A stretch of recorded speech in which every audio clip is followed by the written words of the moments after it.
call this meeting to order. Roll call. McKnight. Here. Myers. Here. Roa. Here. Vogel. Here. Kinder. Here. We'll do the Pledge of Allegiance.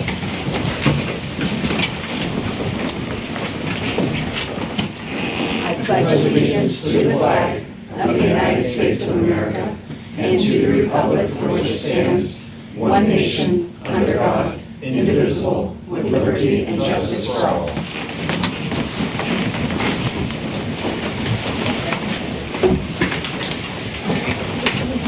Notice of public hearing.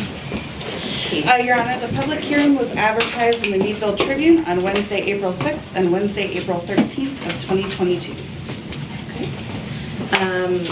We'll move straight to the presentation by Allegheny College. Good evening. My name is Mark Kozar. I'm an attorney with the law firm of Flaherty & O'Hara. I like to plug our firm anytime I'm in front of a group of people. Our sole area of practice is liquor law and liquor licensing, do it throughout the state and nationally. This evening I'm here on behalf of Allegheny College to request that you pass a resolution permitting the intermunicipal transfer of a liquor license from outside the city to within and pursuant to the revised liquor code, Title 461B3 for use by Allegheny College. As you may know, Section 461B3 of the Liquor Code was amended in 2001. That amendment permits the PLCB to approve the transfer of a liquor license from any municipality in Crawford County to any other municipality in Crawford County, so long as the receiving municipality passes a resolution permitting that transfer. What you probably don't know is that the legislation passed a substantial revision to the Liquor Code by way of Act 39 of 2016. It made significant changes to many parts of the Liquor Code, and the legislature in Act 39 restated the purpose of the Liquor Code. Therein, the legislature stated, in order to adapt to the changing marketplaces, this act will provide for the operation of a retail system that promotes competition and convenience. Recognition and furtherance of all these elements is essential to the welfare, health, peace, and morals of the citizens of the state. The changing marketplace had to do with convenience stores, grocery stores, other types of non-traditional places getting liquor licenses, and the essence of that, the preamble was, we encourage competition. We want competition. Competition brings prices down. It makes everybody in the marketplace a better competitor and a better retailer. When clients approach our law firm and want to get a liquor license, the first place we look is in the local municipality, because if we find one in a local municipality, it saves the time and expense of having me come to an intermunicipal hearing. I like doing intermunicipal hearings personally, but we do that on behalf of our client. At the time Allegheny College approached us, there were no licenses available for sale in Meadville. We called all the licensees in the county that were in safekeeping. Those are licenses that typically are for sale because people have been putting them in safekeeping because they're no longer in business. Currently, there are 6 licenses in safekeeping in Crawford County that may be available for sale. What we're requesting here, a liquor license on a college campus, isn't anything new or unusual. Locally, Mercyhurst University has a license on their campus. Other local universities, Pitt has 2 licenses on their campus. Duquesne has a license on their campus. Point Park University has a license on their campus. Carnegie Mellon University has a license on their campus. Robert Morris has 2 licenses on their campus. In addition, our firm represents a food service provider who holds 627 liquor licenses on college campuses across the country. Places like University of Wisconsin, University of Southern California, Florida State University, Georgetown University, to name a few. In addition, There are numerous other smaller colleges and universities that have liquor licenses, and these are the places that Allegheny College competes with for students. At this time, I'll turn the podium over to President Link to speak about the reasons the college is seeking a liquor license. President? Thank you, Mark. Good evening, everybody. So I just want to talk about a few different things. One is, as you may know, the Allegheny College, like every college campus, is really struggling in the post-COVID era to recreate a sense of community on campus. And that is the primary reason that we are seeking a liquor license. One other is frankly retention. We are struggling with retention issues. We're struggling with financial issues. And we need to keep our community, our campus vibrant, and therefore to help keep the community vibrant, to retain students to the best of our ability. And building a sense of community, giving students a place to gather, especially late at night after many of the bars downtown close, is something that we have heard again and again from students is a desirable thing for them.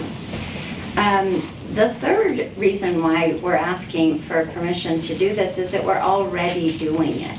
This past year, through borrowing licenses, we have been able to offer liquor sales at our football games, at our basketball games, at many events on campus, and that has provided a much more vibrant environment. And all of our athletic teams, for example, will say that it has completely changed the way that they perform because of the support of larger crowds that are enthusiastic, excited to be there. The fourth reason, and this gets back to something Mark said, is for the competitive advantage for our college, given that all of the schools that we lose students to, compare ourselves to, and compete with, have this type of liquor license on their campus. DePauw University, for example, Denison University, these are all schools that our students also look at. They have liquor taps on campus. They have the ability to provide a space on their campuses for students to gather. A couple other things I just want to mention. So we already have a food court of sorts, McKinley's, which is in our campus center, which is open to the public. So we are not talking about creating a pub or a restaurant. We are merely talking about adding some taps to McKinley's, the food court that's already open to the public, so that our students have that option in the evenings if they want to when they're grabbing a slice of pizza, for example. And again, the co-curricular aspects of a residential liberal arts college are incredibly important. So what's special about Allegheny, the reasons people choose to come to Allegheny is not just for the academics, but also for the co-curricular community building aspects. And we believe that having a liquor license on campus, while not radically changing anything, will enable us to provide more gathering, community building opportunities on the campus.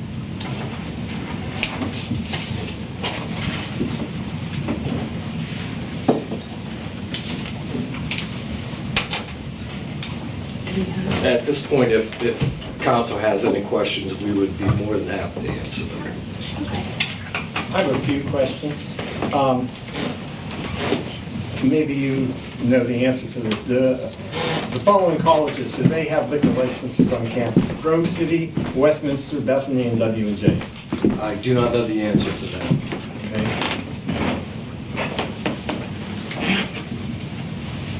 What has changed the Allegheny over the years? I'm an alumnus. My fraternity was ejected from campus along with some other ones. There was a concerted effort to eliminate alcohol from the campus. And now there seems to be a 180-degree paradigm shift. President Lake will address that. Thank you, Councilman. So I think there's a difference between alcohol consumption that happens in fraternity houses, which is not controlled by any legal authority.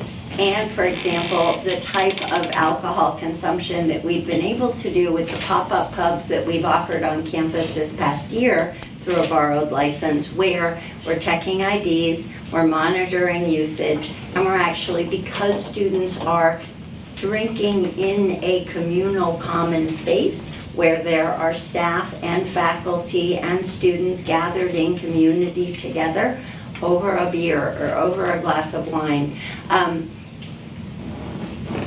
Having been in college myself and been part of a sorority and fraternity community, I can say that it's a very different way of consuming alcohol than what's happening in fraternities, which we still monitor very carefully. So it's not that there's a 180-degree change at all, but we haven't previously had the opportunity to offer alcohol in a safe and controlled environment like this would enable us to do.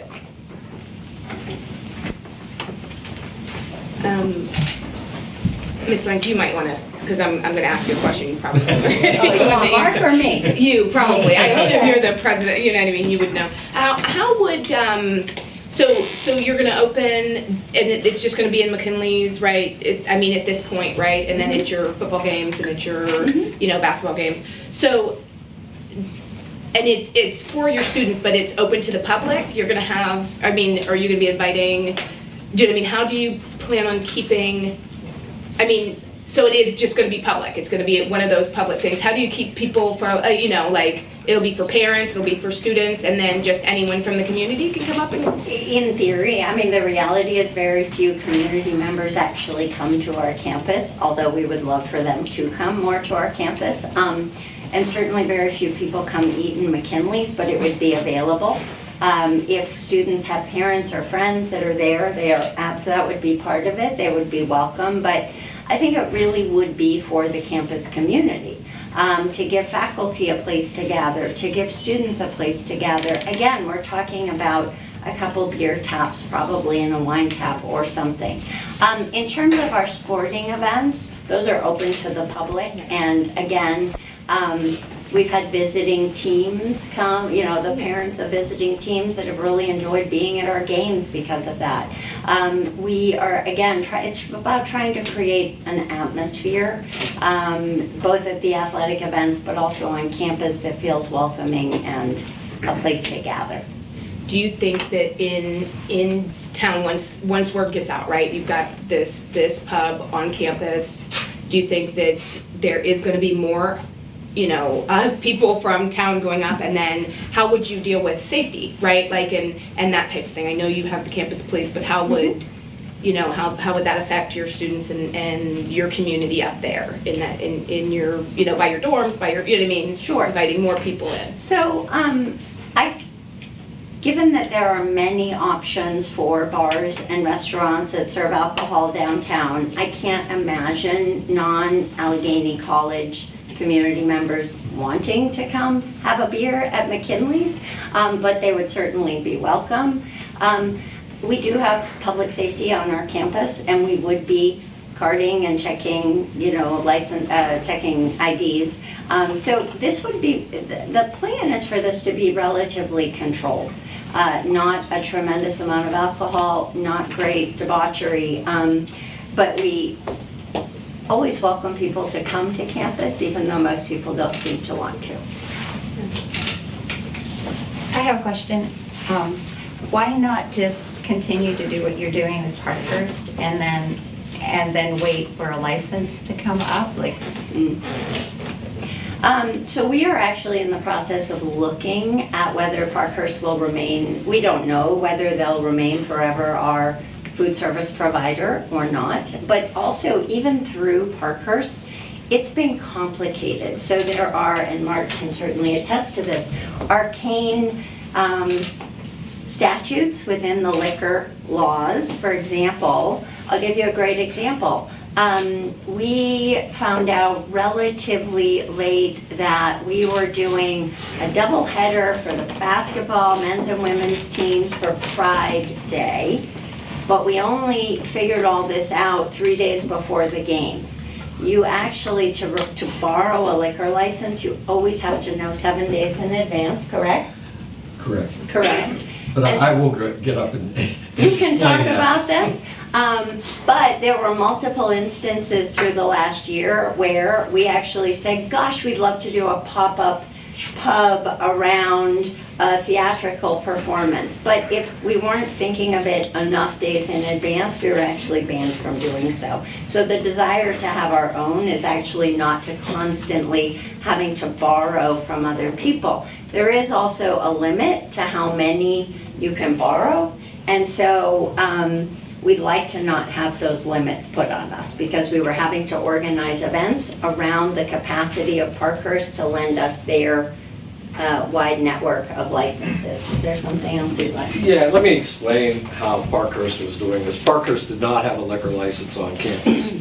They do have liquor licenses other places. They have what's called a catering permit off of that as liquor licenses. Catering permit permits you to cater anywhere in the state. They would use their catering permit on campus. There are serious limitations on catering permits. At the time, there was a 5-hour limit on a catering permit. You could only operate and sell alcohol for 5 hours a day. There's a limit on a number of events you could cater during a year. Catering permit would only permit you to cater 52 events a year.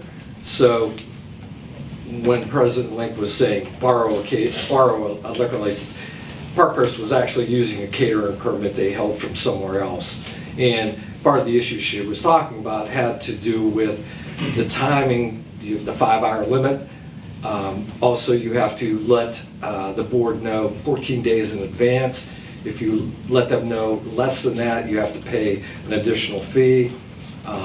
And you can't get a catering permit in less than 7 days' notice. So there are all kind of restrictions on catering permits. The university was able to use it on occasion, but for not all the occasions they would like, and that is one reason for looking to have their own liquor license, so that they wouldn't run into those types of issues with Parkhurst catering permits. Do you need a permit if you are simply serving as opposed to selling? If you have a reception and there's alcohol there, you're not charging for it, you need a license for that? You can, a non-licensee can give away alcohol. I can have a party at my house and give away as much alcohol as I want. If you're a licensee, you can only give away 1 drink per person per day. So But if you're not a licensee, in other words, if you're having a reception for the Society of 1815 and there's wine and beer there, they don't need a license to give. It depends on who's buying and who's providing the wine or beer and what the source of the wine or beer is. I wonder, is there anything holding Allegheny back from, Sorry, I can't see.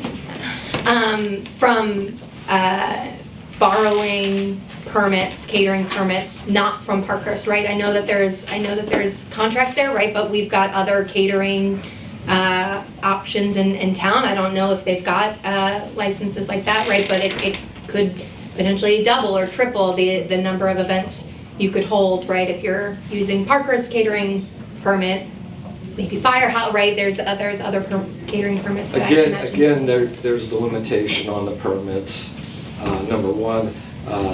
Number two, you're getting into a complex situation where the catering person would be in charge of the sale of alcohol.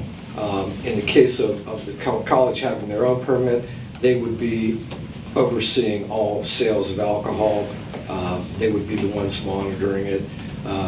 Under a catering permit, it is the permittee who monitors the sale and consumption of alcohol. So the same restrictions are if they partnered with some of the Right. bars in town. Yeah. You have, if it was a caterer. So if, one day, one of the bars went up, the next day, another of the bars went up, and you just had a revolving kind of contract there for that, would, you know what I mean? Like if you had a standing contract that way, would, When you say catering, like a company that just caters food typically doesn't have a liquor license. I mean, like one of the Yeah. bars, you know, Yeah. in town, we've got Yeah. a couple of bars, if they, you know, on Tuesdays, right, like, every Tuesday you have a standing order, whether you use them or not, you have that standing order for them to come up and do a pop-up pub, right? Like, is that the same, do you know what I mean, restrictions, like, if you Oh, yeah. had that standing order, would you, Yes. you know, for the Oh. next 52 weeks, we have, you know, this bar coming up on Fridays, right, whether we use them or not, at least it's a standing order, we have already got that planned. You know, doesn't matter where they go, as long as you've got it planned for Fridays, they're coming up to the college. They also have to provide the food. Right, You- okay, you- so You just can't walk in with. you could know, they be in the campus center where there's food already provided? Like, what if they're Part not, of being a caterer is providing food for the event. do they have to provide food? I guess that's where I miss, you know what I mean? Yeah. Like, if it's a bar, do they have to provide food? Like, can they just be a business that goes up and sells alcohol? Or does it have to be like a caterer?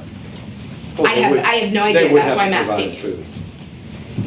I'm also hoping to get some clarity just around intent, right? So I'm hearing something about, right, building community on campus, but then also having a place to go after bars close. I think most of our bars are closing at like 2, right? And so, like, is the intent that that the taps are available and open until 4, flow until 5 a.m.? Like, what, you know, I guess I'm The hearing two restriction- kind of. The restrictions on a rationales. restaurant liquor license are 7 a.m. to 2 a.m. You can't serve between 2:01 and 6:59. Sure, so conceivably, it's not quite in line, right? The idea that there would be somewhere for students to go after the bars close, right? Because if the It liquor depends on license what time the closes bars at 2. close. I mean, are They you, close are at you 2. telling me that all the bars in town close at 2 a.m.? I don't know. I think submit to 2 you here. that they don't. They don't. I think Yeah, I'm not sure, I'm just, yeah. Okay, so, does anybody have any other questions? Yeah, how many security incidents involving alcohol has the college had, say, in this academic year? I'm not sure of the exact number. We could certainly look. Very few, actually. How many response have our city police had to, because of alcohol, or I don't know the answer to that. I can find out. is the security equipped to take care and handle? They have their own facility to hold students that are intoxicated, instead of calling, are they gonna be calling the police and then they're ended up taking out to Sagertown to the prison there? Or do you have a holding facility there that would be totally on your security, not on the city? Yes, absolutely. I guess I'm kind of confused when you're saying you're wanting to build community. In a way, it seems like it's going to separate, because you have the college up here and you have the locals downtown. And like you said, it seems like a lot don't come up there. And I'm just wondering, why aren't you just going to utilize what we already have? Because I know for a while there you had a contract with Cattle where they provided a bus that went around and took kids from the college to bars and picked them up. Why did that stop? Was that not a good thing, or have you looked back into doing that as opposed to getting a liquor license on campus? To me, it's not an either or, because it's not a zero-sum game. There are some students who frankly feel more comfortable staying on campus, just as there are many city people who don't feel comfortable coming up to campus. So I don't think it's all or nothing. I think we can absolutely look. We have actually provided CATA service down to many events in Meadville over the last year. I don't know why that stopped. My guess is COVID. I have no idea, though. I've only been here really during COVID. But I think we could do both. And I don't see this as something that's going to take away a lot of the business. The students who like going downtown to the bars and restaurants downtown can continue to do so. There are others for whom just going out and, if they're of age, meeting a friend for a beer and then walking straight back to their dorm room is a really appealing thing. So I think it could be both. Any more questions? Thank you, Hillary. I'm going to let, or have the people who are here for public comment. Ron? I'm Ron Irwin. First off, personally, I don't think alcohol is needed for promote community. I've been a non-drinker all my life. I've been designated driver several occasions for multiple people, and I will say that every time in my life, last call happens about 1:45, no matter what anybody else tells you. So I don't care. I don't know where he's going, but I do know for a fact that I have never been in a single bar that has had service past 2 a.m.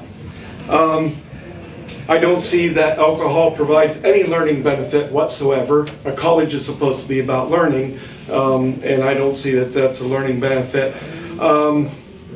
It takes business away from local businesses.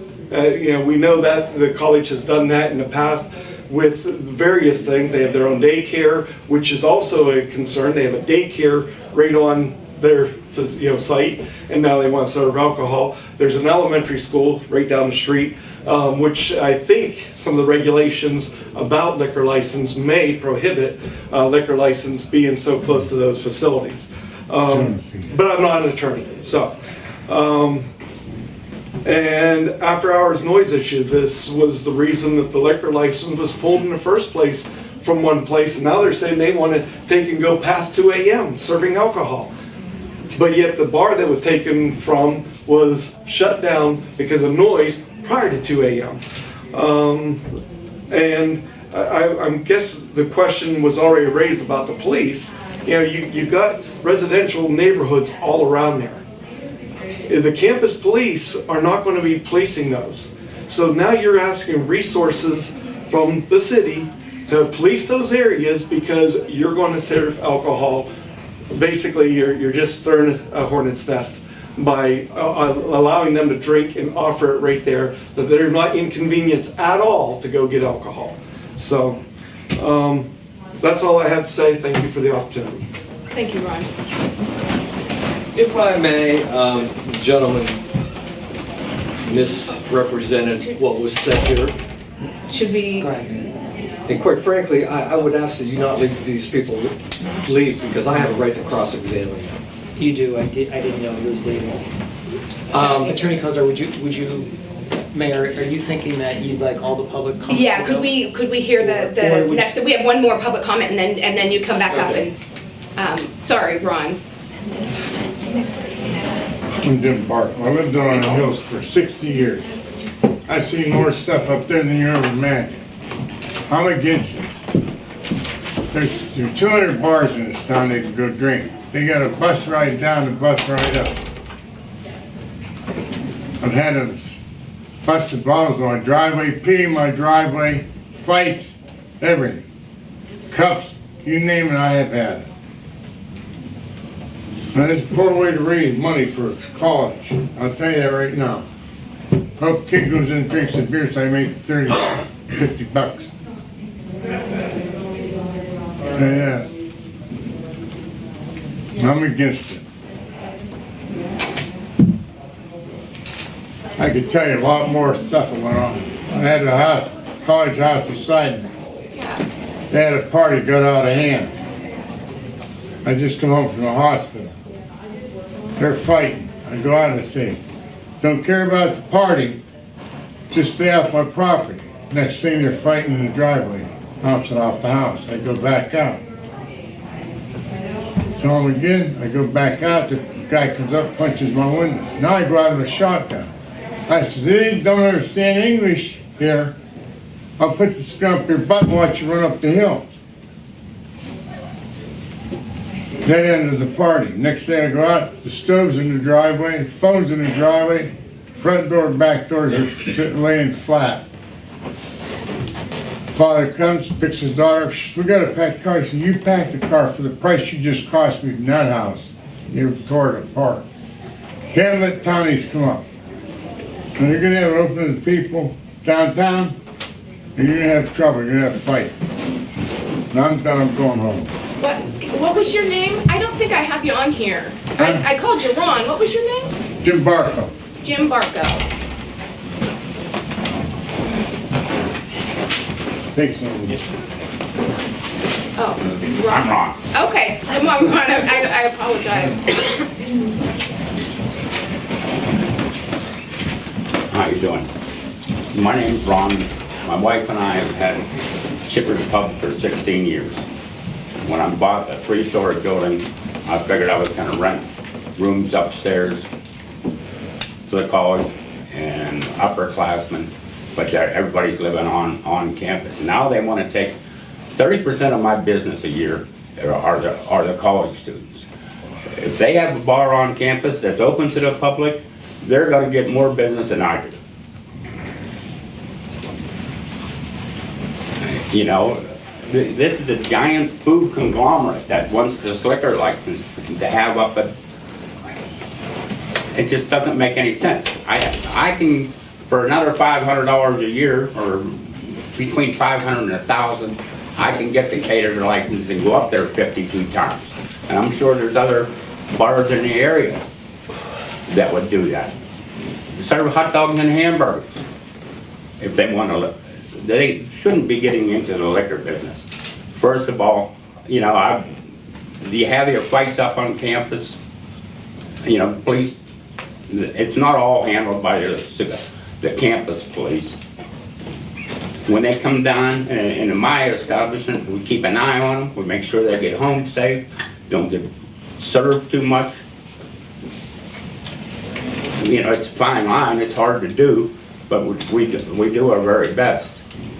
You know, I would gladly go up 52 times a year. If they need a liquor license up there, I'm able to do that. It's just, you know, they're in the business of education. And I don't know how many housing units they own. Yeah, we pay taxes every year. And it's a lot of taxes. Thank you. Sir, can I have your, I don't know your last name, I'm sorry. Pardon? Gephardt, I do not, your last name, thank you. Gebhardt. Thank you, because there's a court reporter.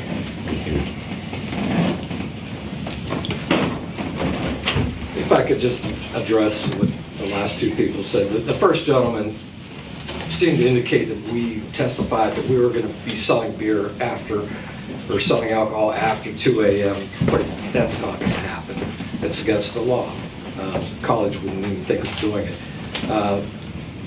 Gentleman Ron said, well, I would get a catering permit. He doesn't have a catering permit right now. You know, if they wanted to do something in 14 days, good old Ron couldn't do what he says he's going to do.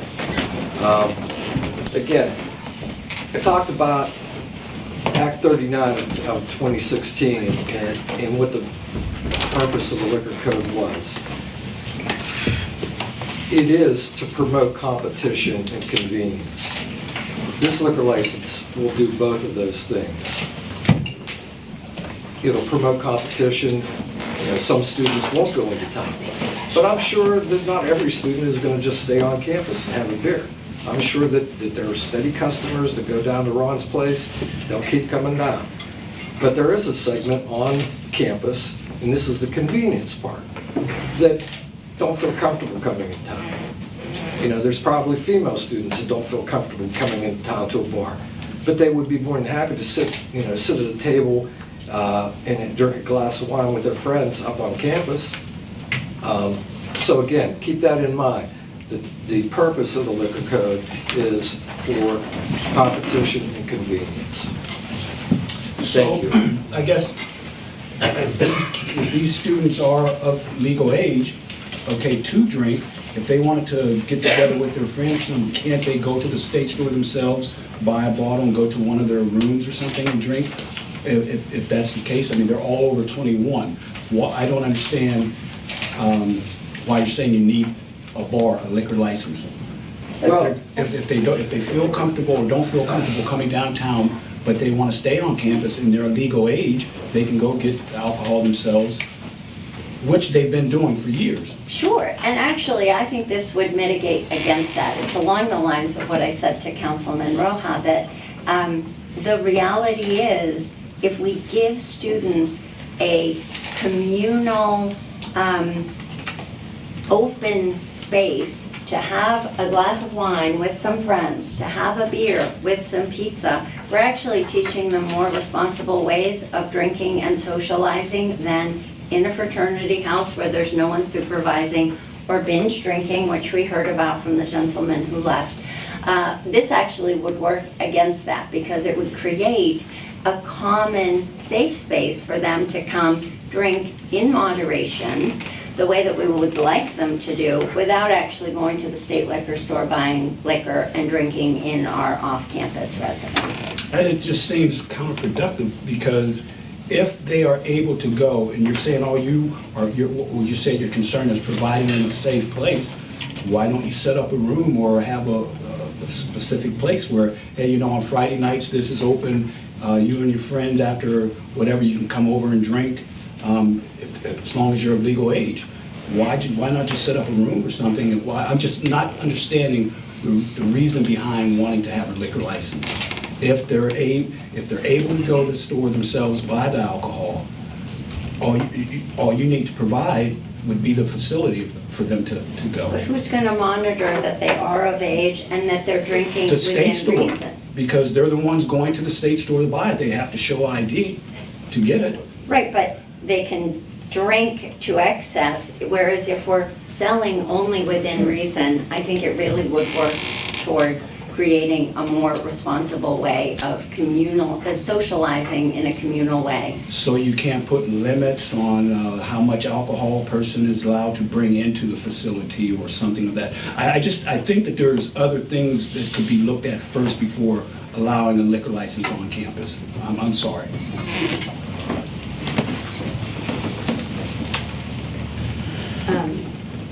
I had another question, but then I think I just lost it. Give me just 1 second. I know I had one. It was in line with that. Sure. Yeah. Oh, okay. So I don't have it in my head. So if no one else has any questions, we will. We're going to adjourn this hearing. Okay, and go from there. So can I get a motion? So moved. Second. Discussion?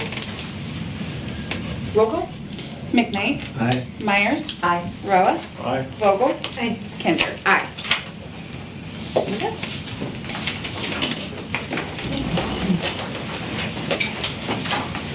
All right, so now we're going to start our next meeting. You want to get this meeting? Just in case. Yeah, if that hearing is, Take 5 minutes. yeah, 5-minute intermission.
I'm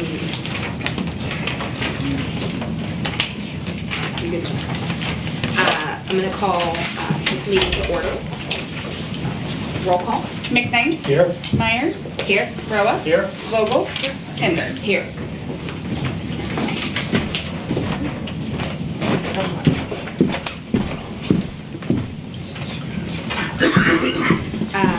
We're going to start with public comment on agenda items. So we'll start with Lee Scandinaro. Hi, Council. My name is Lee Scandinaro at 230 Mount Hope Street. I'll first put a plug out to Councilwoman Vogel and Myers.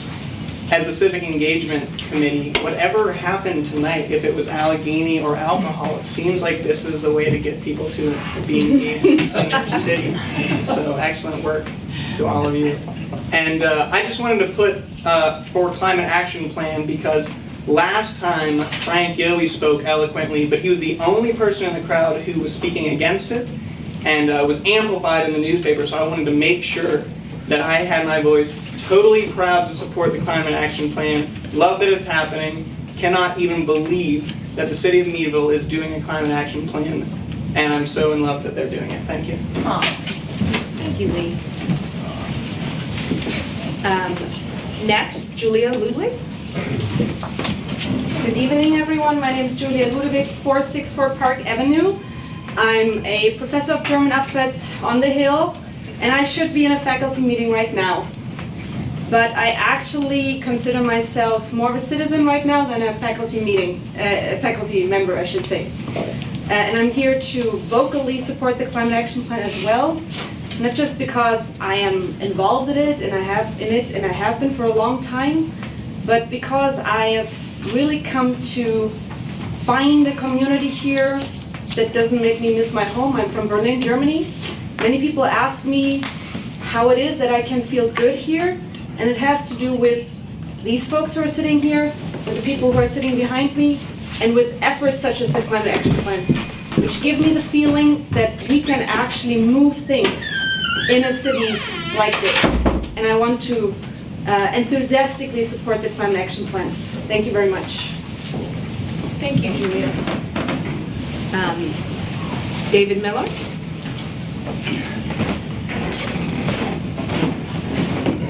Yeah, I'd just like to second Julia's point about this plan, action plan, and the emphasis should be on action as something that can help to bring us together. It's really a grassroots movement. It's not government interfering, as I think is sometimes misconstrued.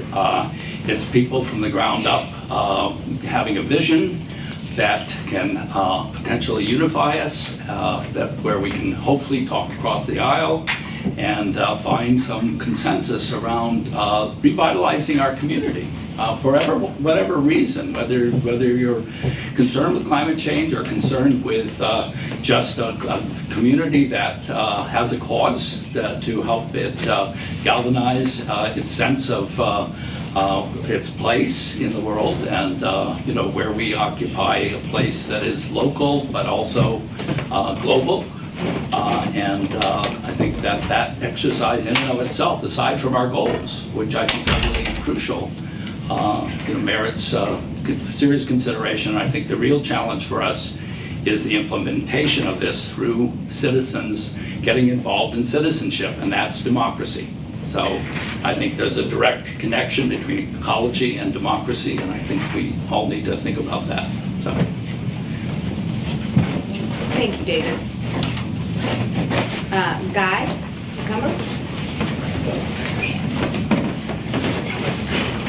I won't be too long, you've already heard my spiel here, but I appreciate the opportunity to address council. And I take a little bit of offense. I've seen some comments on Facebook and a couple of other places. I have to be here to defend the plan a little bit. And I want to simply say that it's really smart to do this. I mean, there's a lot of different reasons, but I think the plan is very smart because it's volunteer-based. People think that there's going to be tax dollars involved, and we've really tried as much as possible to avoid any kind of city direct involvement and staff involvement and stuff like that. And like I exemplified in the presentation, there is federal funding coming down to do programs along these lines. I mean, it's going to take people involved with this, but I think the city is very smart and wise to at least look at this now because there's dollars associated with it. And I've been involved in the energy field for over 20 years, and I've tried to explain to people that this is a big energy efficiency project. And energy efficiency has always been smart, but it's particularly smart now because of, it's a way to address climate change, but there are incentives. There's enough incentive to do it just because of climate change and reduce our carbon emissions. But there's incentives out there to do that now through the state and federal government. So I think my bottom line is I just think it's a very smart thing to do. And again, I appreciate the opportunity, and I really appreciate council considering the plan. Thank you. Thank you, Guy. Jane Ellen Nickel. Good evening, Council. Jane Ellen Mickle. I live at 246 Grandview Avenue. I am retired as chaplain at Allegheny College, and I'm the current convener of the Meadville Area Ministerial Association. And I want to speak on behalf of myself and some members of that group in support of the Climate Action Plan. I've been involved for a number of years in religious environmentalism. And this, for me, is a matter of faith. This is God's beautiful creation that is being harmed. And so it's a matter of taking care of that. It seems like an insurmountable problem when you think about it on the global scale, but I really believe it's best handled on a local the local level and by grassroots activism, as Guy said. And so I'm interested in working with other faith communities to help support this plan. I'm also 2 hours short of finishing my Master Gardener training, and so that's another group that I think is very interested in being involved in putting this plan into action. So I speak wholeheartedly in favor of it. Thank you. Thank you, Jane. That concludes the public comment. All right, notice of executive session meeting? Your Honor, an executive session was held on April 6, 2022 to discuss real estate and personnel. Approval of minutes? So moved. Discussion? Any discussion on that? Roll call. McKnight? Aye. Myers? Aye. Roa? Aye. Vogel? Hinder. Aye. Communication? Your Honor, we received an email from Marcia Yohe regarding the climate action, or the zoning ordinance, I'm sorry. After hearing the presentation on the proposed zoning ordinance last week and preliminary review of the proposed ordinance as posted, she had a few comments she would like to offer. She would caution council and the city to ensure proposed zoning ordinance does not foster a disparate impact, albeit unintentional, on certain groups or citizens. She goes on to say that she is someone who has spent a number of years working in the affordable housing realm in the federal government, and it would appear the current proposal might be discriminating against persons with disabilities as well as other certain residents. Many of the zoning designations require two-story buildings, restrict location of doors, garages, porches, and even establish defined setbacks that can have a more pronounced effect on persons with disabilities. She said she understands these restrictions are not consistent throughout all designations, but it does appear many of the areas closest to the heart of Meadville, thus shopping, groceries, and even social services, are impacted. She says she keeps hearing a plan to make Meadville walkable, which is great. However, we need to ensure that is true for all residents. Thinking about this also reminded her of the city's previous efforts to litigate a civil rights issue, the amount of money the city expended to no avail. She says these are not cheap issues to settle or resolve, therefore she urges folks to proceed with caution and ensure all aspects of the ordinance are fully compliant. Your Honor, we have a second communication. This one is from Donna Cessna. She says that she understands council is pursuing the passage of the Climate Action Plan for the city of Meadville. She read the draft plan on the city's website and has some concerns. Having a city-associated organization or citizen advisory group from a cross-section of Meadville citizens, including people from the business manufacturing community, the local school district, public health, transportation, and youth, with the function of overall CAP monitoring, seems to be ill-advised. The organization would be responsible for tracing the impacts of various actions while comparing estimated impacts to what we are actually achieving on the ground in energy saving, renewable energy production, and GHG emission reduction. To have fellow citizens tracing and analyzing efforts opens the door for skewed opinions and could create conflict in the city. Personally, she does not want private citizens or government for that matter analyzing what she does with her property within the bounds of law. If the council is deeply concerned with housing and poverty, she believes the focus should be on economic development. Employers are begging for workers, and the youth need to be working and learning skills and the value of good work ethic. There is so much to be learned in the service industries that could carry through future careers. Additionally, there are many adults that could start a career flipping burgers and give themselves a start on a new career path that will provide a living wage leading to better housing. She said, let's work on giving the impoverished citizens of Meadville a hand up.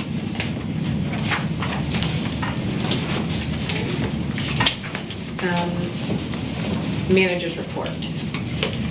So the first item under this is going to be the announcement of the Community Development Block Grant first public hearing. Per the Department of Community and Economic Development requirements, a public meeting must be held each year to inform the public of the options for Community Development Block Grant funding, how it can be spent. This year, the first public hearing is scheduled for this coming Friday, the 22nd at 5 p.m. here at the City Building. It's been advertised on the city's website and Facebook page, and the public will have the opportunity to submit project proposals until June 3rd for consideration.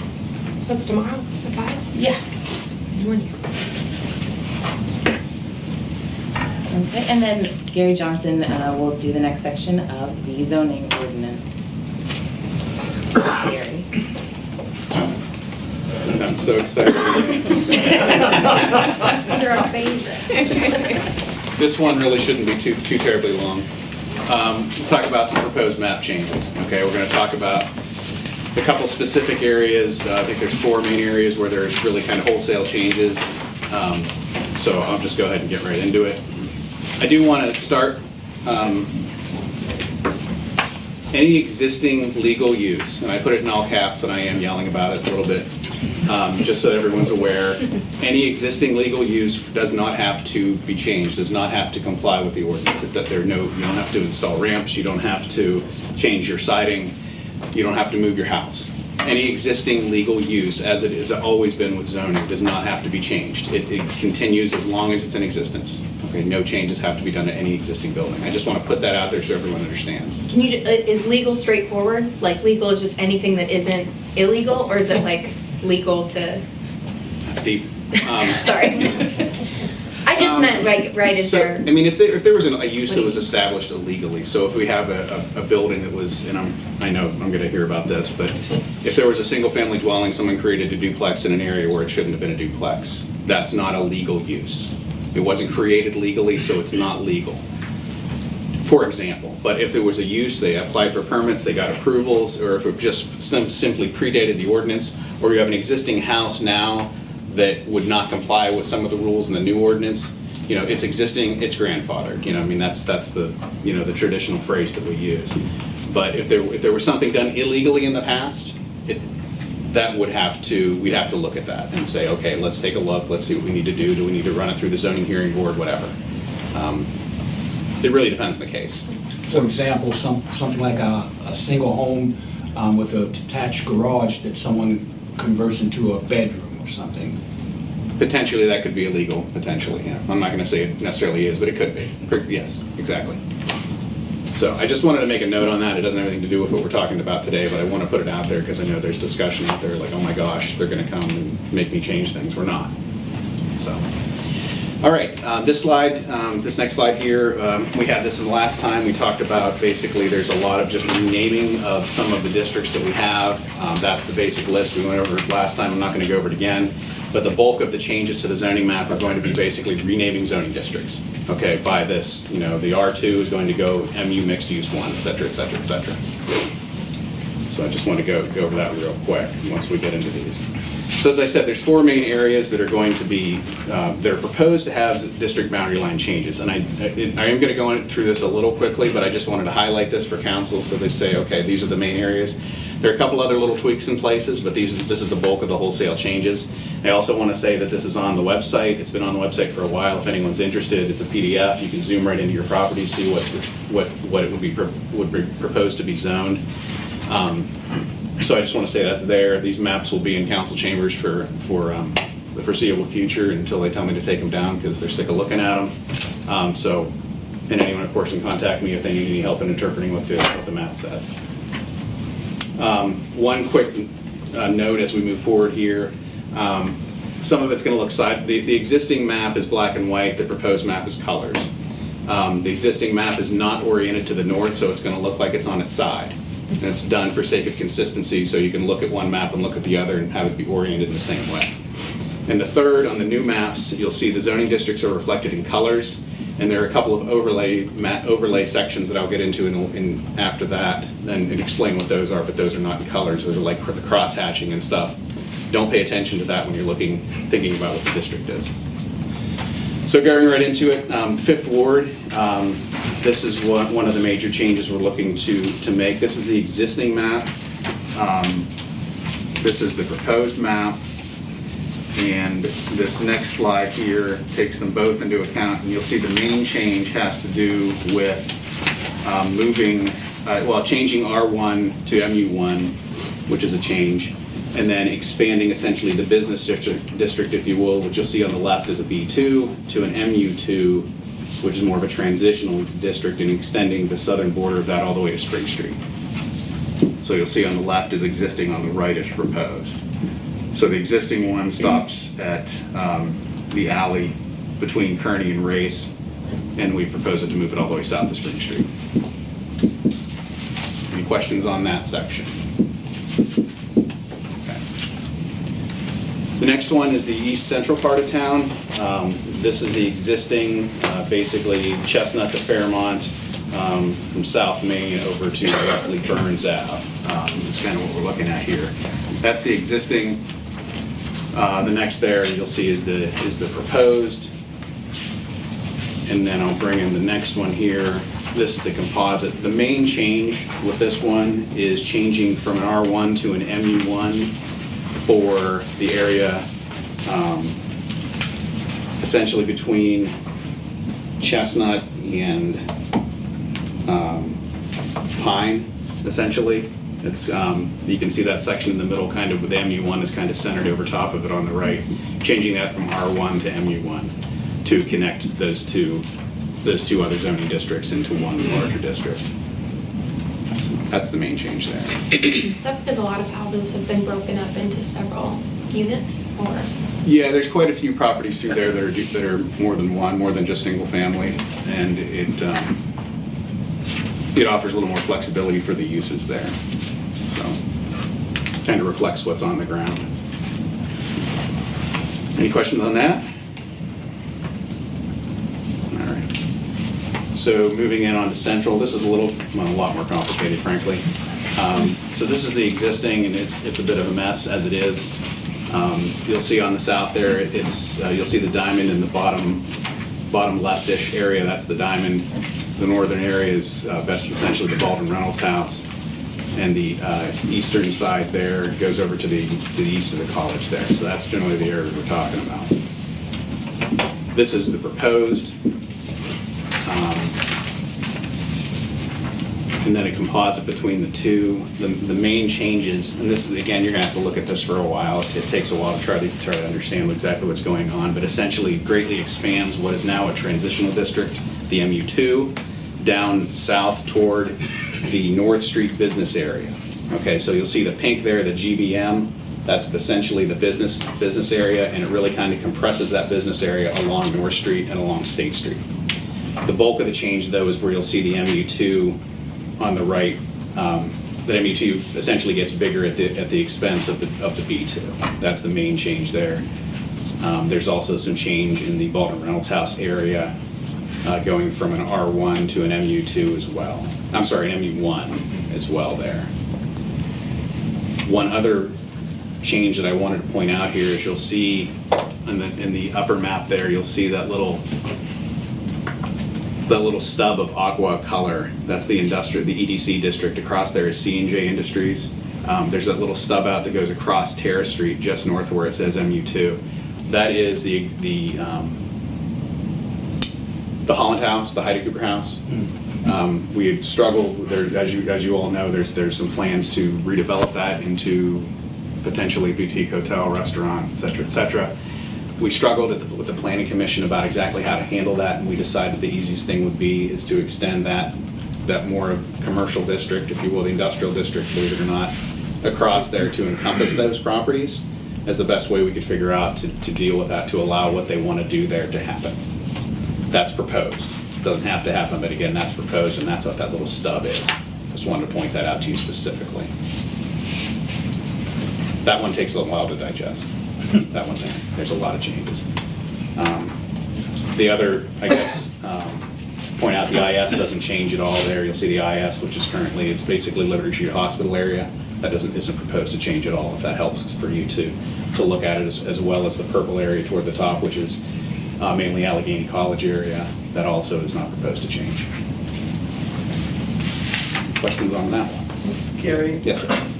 What characteristic distinguishes the North Street, State Street area to warrant general business manufacturing compared to Park Avenue and Arch Street and Pine Street, which is MU3, I believe, down to Pine? They're both right, and I'm skipping ahead here real quick to the South Central. You'll see, yeah, that's not showing it. Lower Park is in the B2, which will be GBM, so that isn't changing. The Lower Park Avenue, south of Pine. You're right, north of Pine, it's kind of included in the Central Business District, and that's why it's B1 in that area. The thought is that it's maybe more walkable in that area, but essentially from Steers down to Pine. It's included in the B1 to try to keep that core area together as a big, basically blob. And then south of that is really where you get toward those auto-oriented ones, like the former Family Video all the way down to Taco Bell.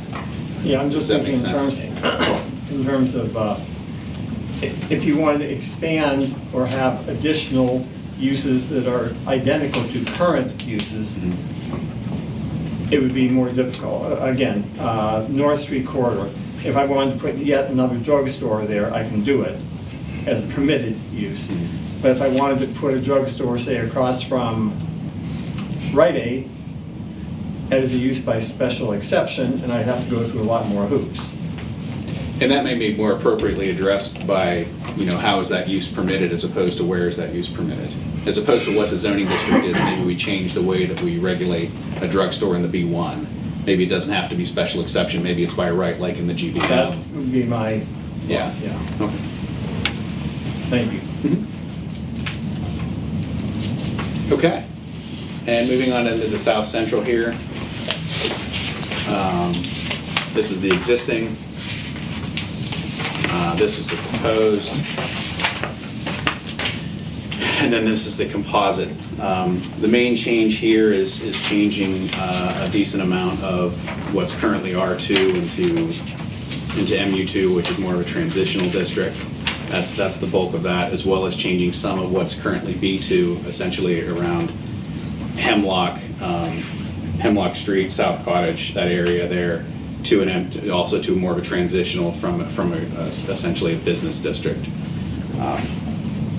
So that's really the main change there. And again, you kind of have to look at it for a while to see, that T, the eastern part of that T, the B2 was chopped off essentially and made into more of a transitional district to really kind of reflect what's actually there.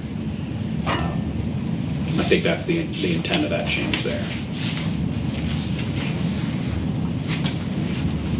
Any questions on that one?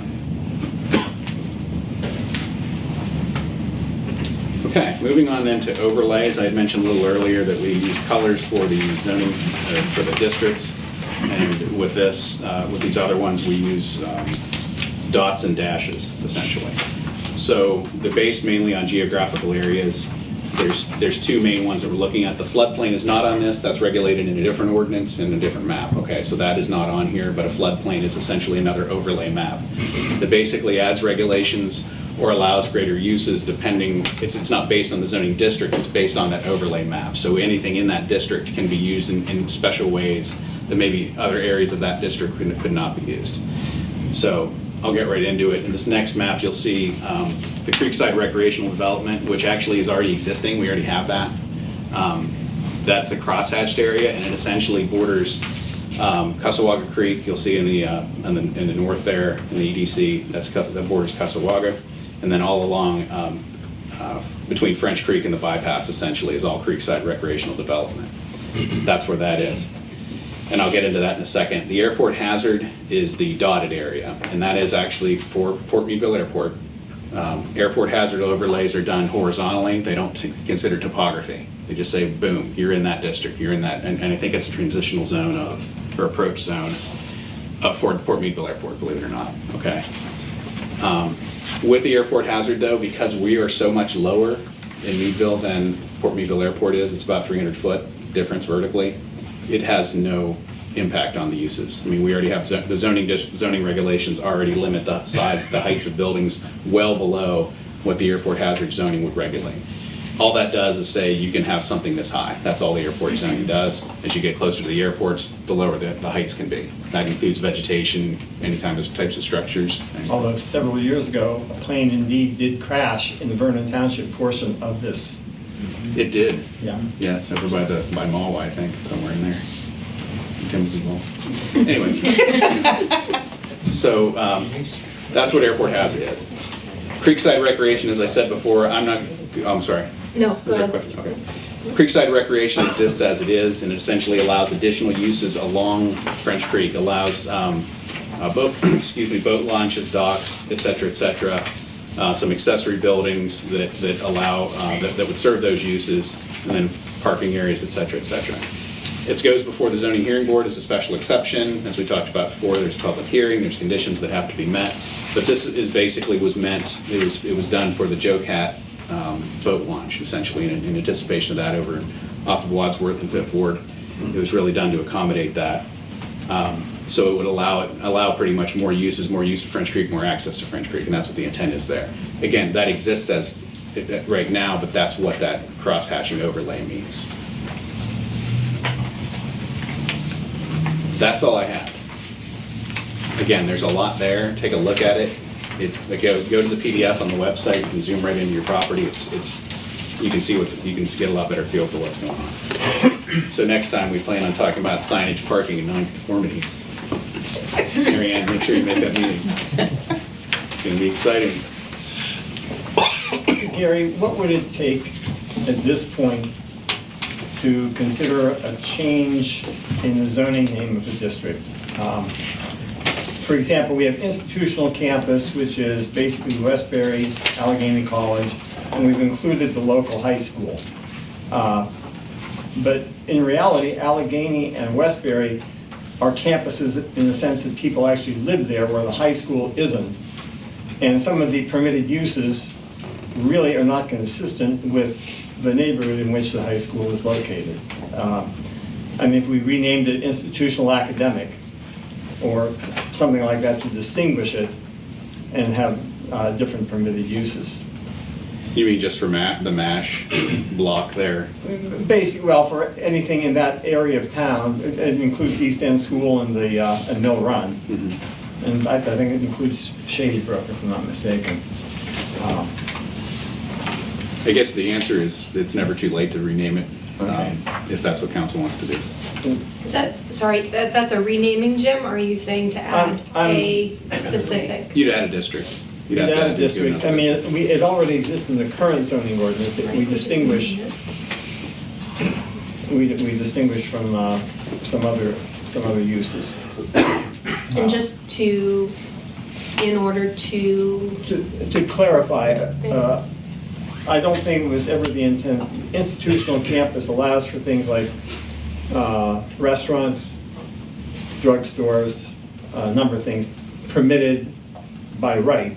Mm-hmm. Is it the intent to have that section of North Street have restaurants and drugstores and other things that are really more of a business district because it's not a residential site, it is an academic, a daytime academic site.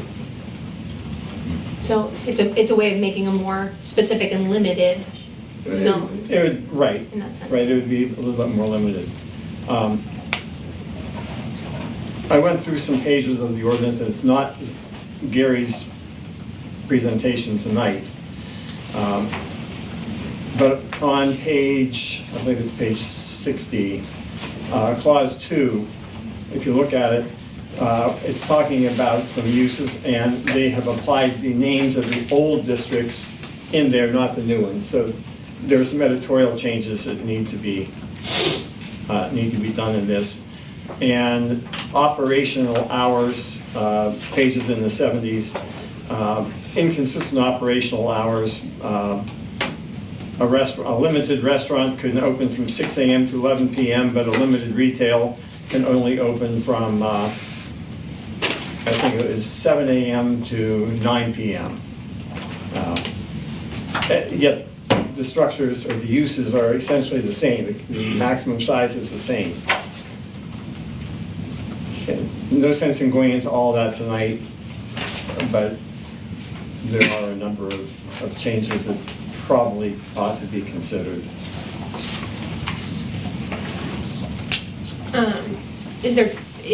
What would be the time to go into those, or does it make sense to give those like in writing, right, to have a kind of comprehensive updated plan? If it's just editorial changes like that. Well, some of it's editorial, some of it's substantive. Like the hours, it's a substantive thing. Sure. I don't know that it's a big huge deal, but it is a change to the reg. I think we go ahead and go through like the rest of it so that I wanted to like walk council through what all of these things kind of mean, and then I fully assume that we would go back to the beginning essentially and say, okay, what are your questions now that you understand generally what it's saying? Right. Then you could think better about it. You could think more clearly about it once you assimilate that kind of zoning language into your brain as much as that's possible. You don't want to do that too much because then you'll end up like me, so don't do it too much. Hopefully it helps a little bit. So what's the, when do we do that? After we get through, We have well, we have one schedule. on May 18th, just talking about the comp plan update. And then after that is really when we wanted to have the public outreach sessions, to go out to the, bring the community in. They can look at this map up close. They can talk about it, see what does this mean. Have a couple of those. Maybe take a little bit of a break from council. And then maybe after that come back and say, okay, what are your questions? And then incorporate some of the comments from the public and say, okay, this is what they said, what do you think? And then really get down into discussions, changes, things like that. So for your signage presentation, do we need to bring ether or not?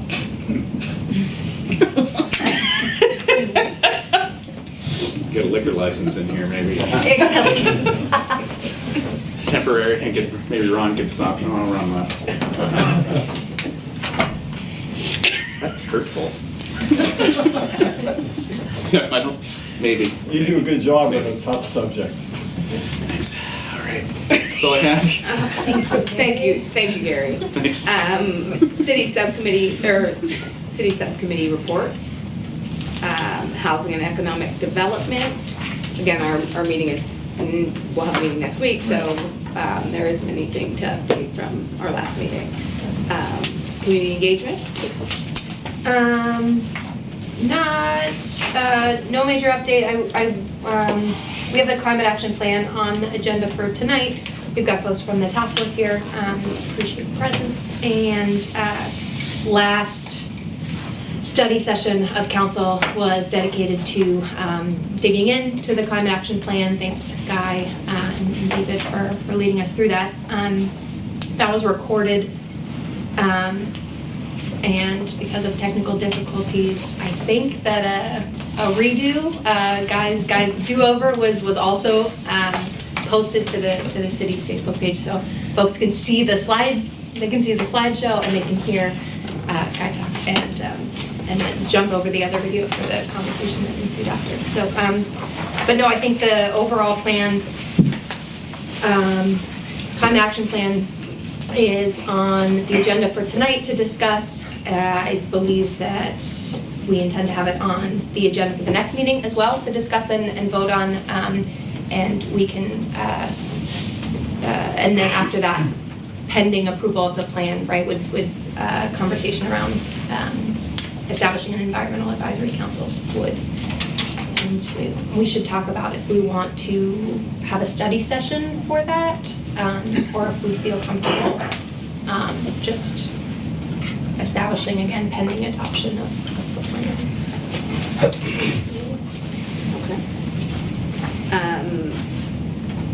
Finance, Jim, do you have anything? No major updates at this point, no. Okay, Gretchen? Nothing major. All right. Old business. Your Honor, we have the same vacancies as was at your last meeting. They were advertised today on the city's website. They will go up on the city's Facebook page this weekend. And a press release went out advertising those vacancies as well. Anybody interested in serving in any of the vacancies on the Market Authority, Planning and Zoning Commission, or the Meadville Area Water Authority has until May 11th at 4:30 to submit an application. So, the member of the Planning and Zoning Commission that had interest in staying on, so the authority's gonna go through the. So because council had already accepted her resignation, she would have to go through the process again. Yes. We did that to her. Okay. The Planning and Zoning Commission has not determined if there's an alternate meeting time yet. They have not met since that was asked of them, so. Okay. We, rather than hold off on advertising and getting interested parties, we went ahead and did that. Right, I mean, we have more openings than just one, so. Yeah, but we are waiting to hear from them to see if they're gonna, well, if really any of these boards are amenable to, switching up times to be able to bring more people in, right? Like, it's always possible. There's the advertising requirement that we are limited to, and then, of course, most of these, and especially Planning and Zoning Commission, both Gary and myself attend those, so it can't conflict with anything else, both inside work hours and outside work hours, so that's a consideration as well. Yeah, and the advertising is just what was that? What's that? So similarly to council, all authority boards and commissions have to be advertised in accordance with the Sunshine Law. So all of their agendas must be posted 24 hours in advance. Meeting notices have to be into the paper at least 3 days in advance of the meeting. And of course, with the Tribune only publishing 5 out of 7 days, we're limited there as well. Okay, it was, as long as they pick a time, then it's just once, right? Like, it's one, as long as there's a time they can pick, then it's like once, because like we moved this one pretty quickly, then, they could. Yeah, so if it's the same time every month, we only have to advertise once, but if they're constantly moving, then we have to advertise every time, so. And hopefully that wouldn't be the case. Just on the topic,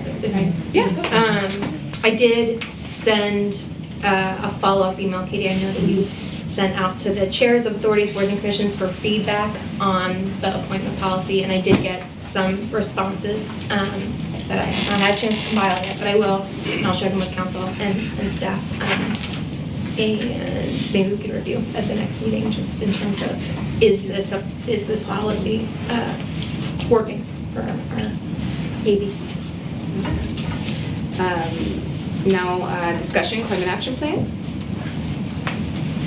So council has had a chance after the study session to hopefully go over and look again at the climate action plan. I still owe you staff comments on that. I will get those. It didn't happen this week, and I apologize. But I will provide those to council. Just if anybody has any questions, Guy and Dave are both here. They can answer if there are any additional questions that arose after you had a chance to review again.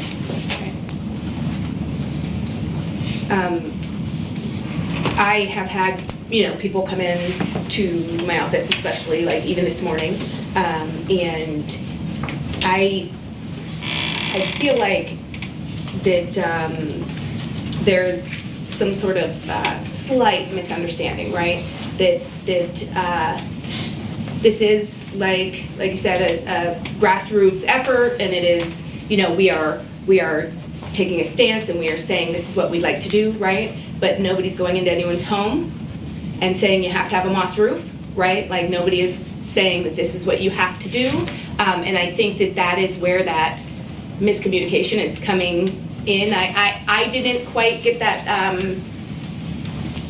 get the feel of that when I was reading it, but I just wanted to make that clear, right, that that is not what anybody is doing. We're not walking onto people's properties and saying, you have to switch to this, this is what you have to do. What we're trying to do is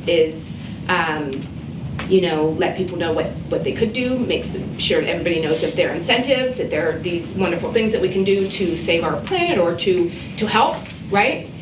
Move us forward. And so I just wanted to get that out there. And again, everyone that has come into my office or called me or talked to me understands that, right? But if you know, somebody says, you know, city council is going to come onto your property and make you do this, right, tomorrow, right, and it's going to cost you $1 million trillion, and they feel scared from that, right, and that is not the truth. So I just wanted to put that out there. We are, you know, taking a stance. We want everybody to understand that we just want to make it easier for our children and our babies and our grandbabies, right, to live in the beautiful world that we have now, or to slow down change, or you know, all of that stuff. So that's all I really have to say on that. I just wanted to Just to that point too, I will say I wasn't super involved in like the plan creation, so I appreciate all of the volunteers who put lots of time in. I think that my role, I was a little more involved earlier on in like the first half of the year-long program we did with DEP. And doing the greenhouse gas inventory. And just to speak to the idea, and it's a technical point, so it's probably not super compelling for anyone, but to speak to the point of like tracking and like monitoring, like we're talking like aggregate greenhouse gas emissions for like the city, right? Which is very different than like monitoring like per property. Like I don't even know that we've got a way to do that, nor would we, because that would be a lot of work and money, but right, like, so we're talking about like as a community, as kind of an aggregate as a whole.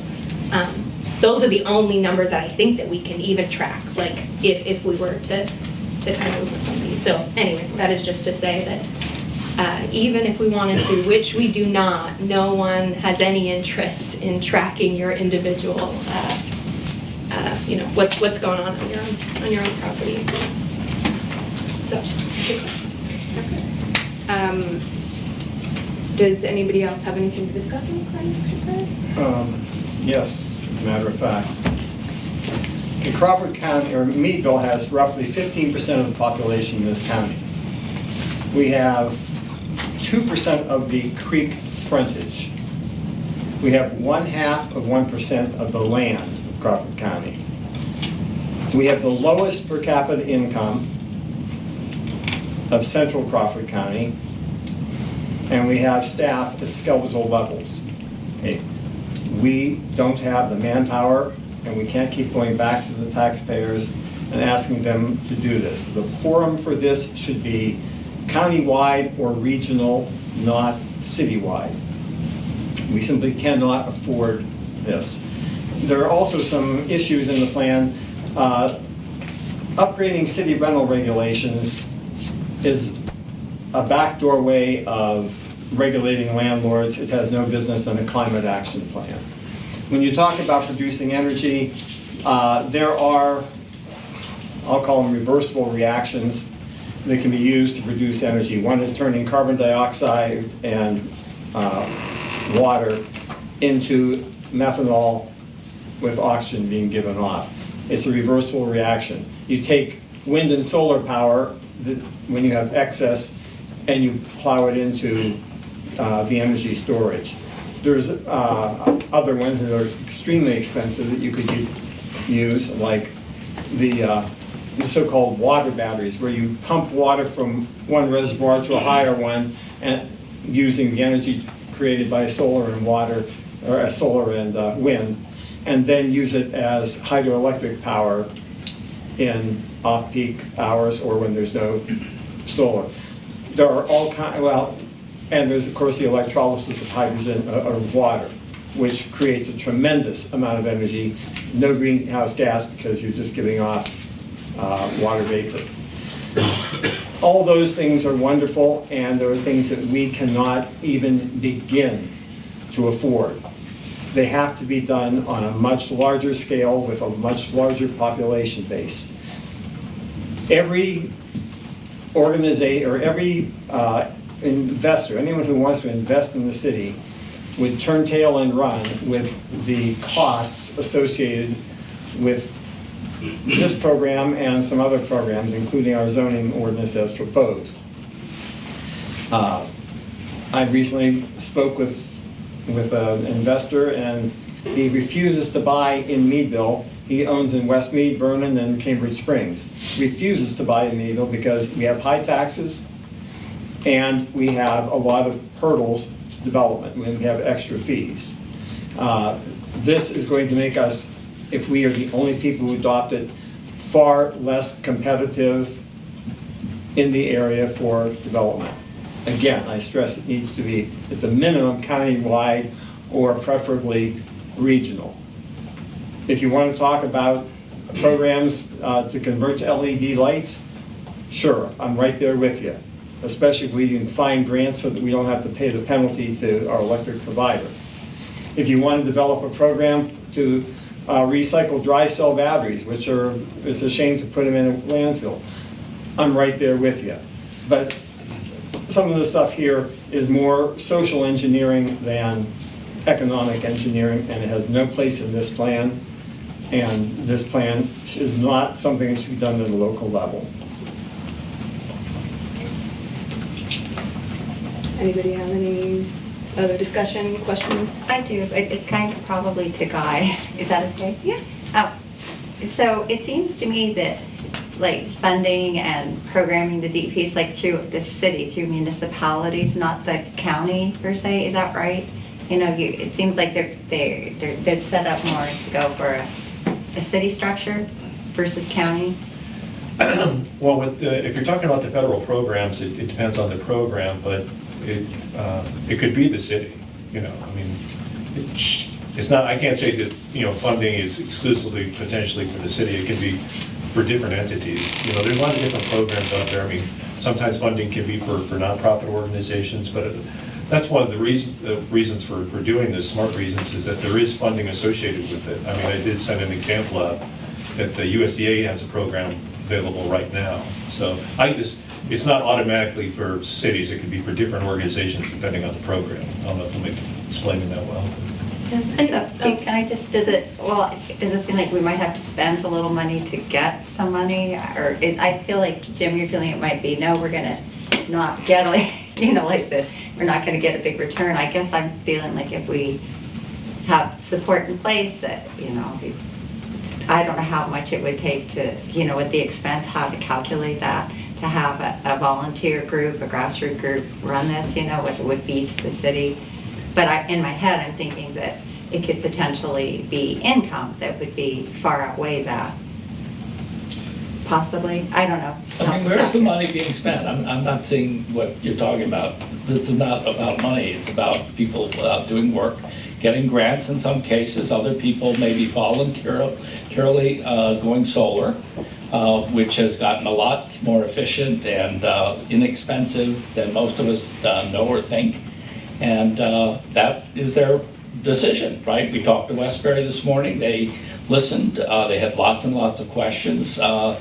They said, what's you know, really not worth looking into this at least, right? You know, we can't operate on the basis of fear, which is often this kind of social paranoia that I'm hearing from people who say, oh my God, you know, this is going to cost money, or its government is going to enforce this. It's not about enforcement, as the mayor was saying. It's about advocacy on the part of citizens. It's about education, finding out what's actually available. It's education for our children, whose fate fundamentally is at stake here. What kind of life they're going to live has a lot to do with what we do at this point. It's inevitable that we've done a lot that undermines their quality of life. So we should think about these things. But I'm not sure where the expense is. And just to the other point too about, you know, whether this is a role for the city, right? Like we there is precedence. There's precedence for lots of cities across our state and beyond that are taking climate action locally. In particular, right, like the state-sponsored program that we went through that didn't cost us anything, particularly because we had a group of volunteers step up to go through that program, which a lot of other communities did not have. But right, so that was 20 communities just in 1 year that went through to create a climate action plan, and those were municipalities for the most part. And and I think that the residents that have stepped up to do this for Meadville, right? And so we have to take advantage of like that energy and that commitment where we've got it. Much as this is about infrastructure, the government passed a huge infrastructure bill. What's going to happen to that money? And if communities like ours are not poised to use it intelligently, constructively, it's squandered. As far as, and if I could address council again, I mean, as far as the funding, I mean, I think, again, a big part of this is being aware of the funding and knowing how it could possibly apply to the city. And if I need to help the city write a grant, then I'd be more than happy to do that. Because I realize that sometimes you have to invest the time to do that in order to get the grant. And another point I want to make is that talking about economic development, we've had meetings with the Y, with the library, and who am I forgetting? Quite a few nonprofits. Where they want to work with us on energy efficiency already, okay? And working with them on energy efficiency can help these businesses, these organizations be more sustainable, be more economically viable. I've had much experience working in Meadville over the years. I've worked for the DEP, some of you know that. And there's a lot that can be done with energy efficiency in the city, particularly with small organizations that have never really paid attention to it, and they don't have the resources. And if we can help particularly small nonprofits to be more viable by saving them money through energy efficiency, and sometimes it's just a matter of basic education, but often there's grants that are possibly available and other incentives. So I think there's a whole economic development component to this also. Yeah. Absolutely, all the smart money is on this kind of development. Not resisting it. It's not a matter of resisting, it's the forum. We're having a forum right now. The forum needs to be expanded. You say there's no cost. All right, page 38. Upgrade city rental regulations, including energy standards. Who's going to pay for the cost of upgrading them and monitoring them? That's a direct cost. We have to hire people, salaries, benefits, and the equipment to do their job. Public housing energy efficiency program. That's going to involve more expense to the housing authority. That's going to raise rents. The people who you're trying to help are going to end up paying more rents. Council, with all due respect, I mean, you say that this is automatically going to be a cost. I mean, with energy efficiency, there's savings to be made that often can offset those costs. And as far as the rental regulations, the basic point there is that it's from an energy perspective. I think we all know that there's work that could be done with rental properties to make them more efficient. And if it's a matter of improving the regulations, and there's also a safety aspect to this where, there's rental properties that may have unsafe HVAC systems and stuff like that. But from an energy perspective, if we can make properties more energy efficient, then it would particularly help low-income individuals that pay a lot for energy in rental properties. So, and again, but this plan is just a plan. We don't have any enforcement power, but these are things that we can look at. And again, if it was spread, if we spread the risk and the cost among a larger body of people, it's more palatable and it's more economically sustainable. If we go to the same people who are getting by on minimum wage and say, let's have an initiative, you're going to pay for it, where do we end up? Yeah, I think Guy's point about, right, this plan being a plan is also one to underscore too, right? Not to like water down any commitment, right? Like I think that we need to take the plan seriously, right? If we are considering it and do move it forward, but like there are lots of plans that council has adopted that might not see action on every item, right? a year and a half or so ago, we adopted a strategic management planning plan, and we have not adopted a lot of those, right, a lot of those recommendations. There's been progress made on some of them. And that is not to say, right, that we adopt this knowing that, you know, we won't do it all, but what it is to say that a plan is a set of goals, as Matt, I think, articulated during the study session. A plan is a set of goals that, you know, we're adopting for ourselves, that we're setting for our community, right? And then the work is, once you go to execute the plan, you figure out, right, how do we make this viable? Who do we need to bring in? And what are the resources? And sometimes that means that the plan, you know, the action items set out in the plan evolve, right? Once we learn more. But I think that, you know, setting goals for our community, especially on, you know, something as great as the future of our planet is. At least this isn't controversial. All right. Let's move on. Discussion, motion, dissolution of Finance Committee. Can I have a motion? So moved. Second. All right. Discussion? You guys don't like each other or something? Roll call. McKnight. Aye. Myers. Aye. Roa. Aye. Vogel. Kinder. Aye. New business? So you're under A, this is an ordinance for under first and second reading to repeal Article 709. This is the Curfew Ordinance. This was originally adopted in 1913 and 1938. This sets a curfew for those under 16 years of age at 9:15 unless accompanied by an adult or a note from guardian. This is obviously an outdated ordinance, which we do not enforce, and so to clean up the administrative code, just trying to get it off the books. Okay. Can I get a, So moved. all right, Second. all right. Discussion for the first reading? I remember those days. Roll call. McKnight. Aye. Myers. Aye. Roa. Aye. Vogel. Aye. Kinder. Aye. I need a motion on the second reading. Motion. Second. Discussion? Roll call.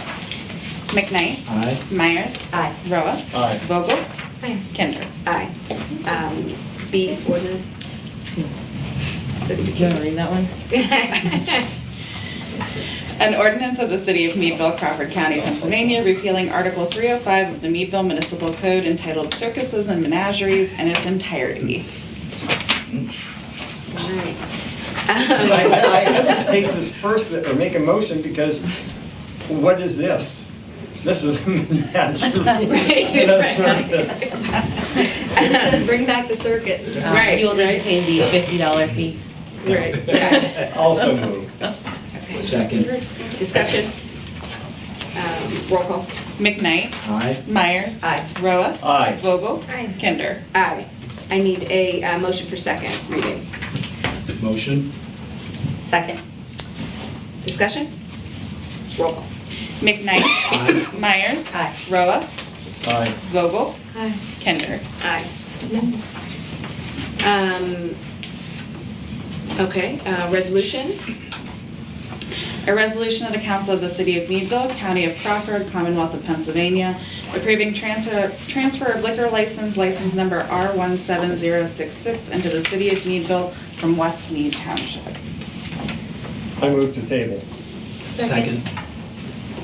All right, discussion? You can have it. Roll call. McKnight. Aye. Myers. Aye. Roa. Aye. Vogel. Aye. Kinder. Aye. Discussion, resolution, authorized signatures.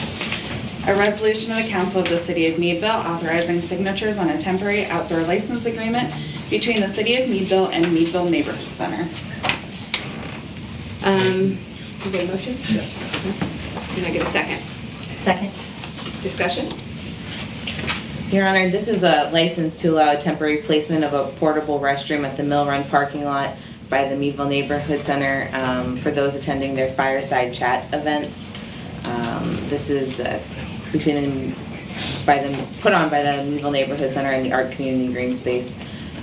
So this is just a license agreement for a short period of time over the summer to allow for these fireside chat events. Sure. Discussion? This is this is for restroom? Go, yes, yes. Are the events happening at the art green space and the restrooms like across the street in the, where it has been for the last couple of months?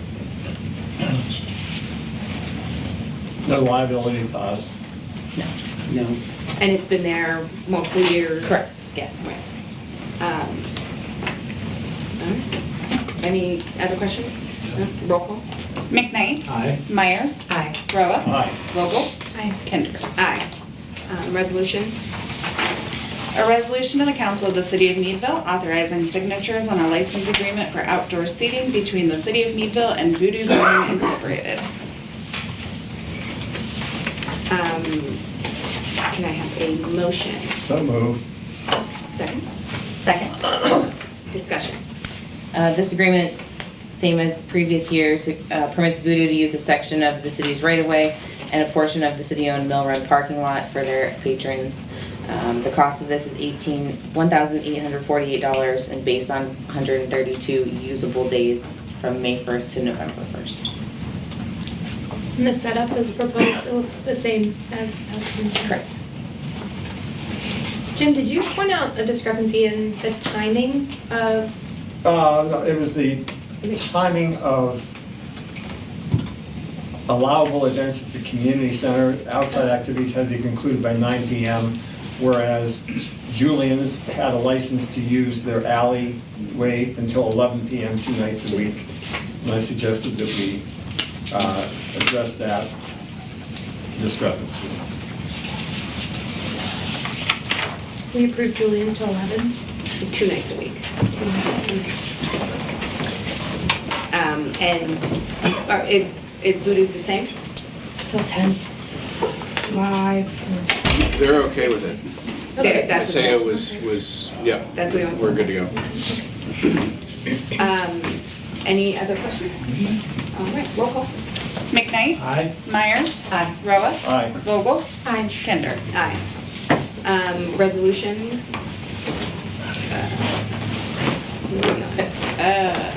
Resolution. Permit. Okay. A resolution of the Council of the City of Meadville authorizing signatures on a work-based learning program agreement between the City of Meadville and Youth Advocate Programs Incorporated. Motion? I'll second. Okay. Discussion? So this is an agreement with the Youth Advocate Programs. It's a nonprofit agency that works with potentially at-risk youth. We've had this as a city in the past, this agreement. It provides part-time seasonal help to Public Works. The Youth Advocate Program will have staff supervision while the youths are at the job site. They will also provide insurance and indemnification provisions. Do we know how students can enter the program? Like, We can find that out for you, I'm certain. It's just the kids that work down there, or is it's not like the college kids, it's the students all come through Youth Advocate Programs. Yeah. All right. So this benefits economically disadvantaged youths? Correct. Yeah. All right. and us. Yeah, right, and Right. roll call. McKnight. Aye. Myers. Aye. Roa. Aye. Vogel. Aye. Kinder. Aye. I think we're on G, resolution. A resolution of the Council of the City of Meadville authorizing signatures on an agility agreement between the City of Meadville and Pennsylvania Department of Transportation. I have a motion. So moved. Second. Second. Discussion. This is a renewal of our previous agility agreements with PennDOT. It allows for us to perform work and they to perform work for us in return. So, is there, sorry, no. Is there a work plan already? Like, I think it mentioned in the agreement, but I didn't see it attached. Right now, the city is doing some mowing on the bypass for PennDOT. That's typically part of this.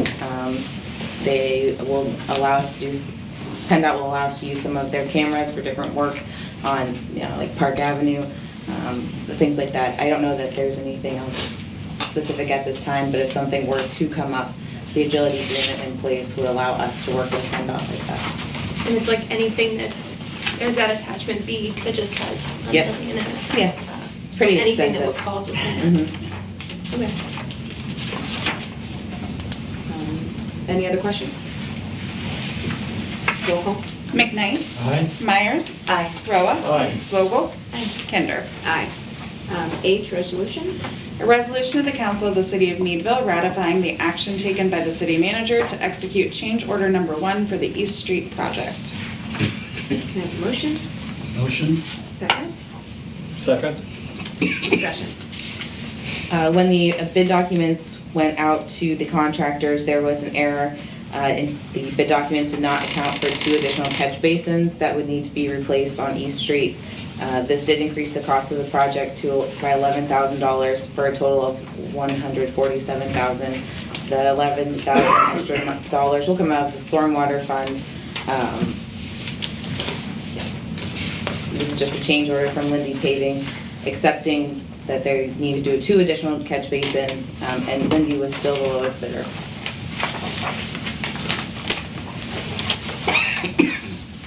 Mary Ann, would it be possible, assuming council is amenable, would it be possible in the future when we get bids that we see copies of all the bids, or the summary of all the bids, so if people ask us, we can say, look, we looked at them, we know they're correct, we know this is the lowest one? Yes, typically we do include those. With the East Street project, there happened to be just a clerical error that impeded that, but you'll note we'll authorize bids with curb and paving on Chestnut Street and Walnut Street. Those bid tabulations are included in your packets. Thank you. Any other questions? Roll call. McKnight. Aye. Myers. Aye. Roa. Aye. Vogel. Aye. Kinder. Aye. Then we're on resolution I. A resolution of the Council of the City of Meadville awarding the bid in the amount of $348,777.77 to IA Construction Corporation for bituminous milling and paving, stormwater improvements, and curb construction on Jefferson Street as part of the local federal aid route grant project. Can I have a motion to award bid? Motion? Second? Second? Discussion. So this is a project for the PennDOT using their local federal aid route funding. PennDOT received and opened these these bids on March 31st. You'll see a breakdown in the notes to council that I sent you. $294,000 is coming from the local federal aid route grant. $35,000 will be coming from our city capital, and then almost $20,000 from stormwater to complete this project. So the 35 that's coming from city capital is coming from what is listed as Brick Street. What's the intention of that fund? So for this project, they will have to, it's a brick, they're paving over brick. So there will have to be some base repair done to the street in order to have it be repaired. So instead of ripping out all of the brick, as some of the brick conversion processes can go, they're just paving over it, repairing the base. So that's where this funding is coming from. And is that Brick Street line in the city capital, but like, is that intended for repair of brick streets? It is. How do we know how much is in there? I can find out, I don't know. I don't remember.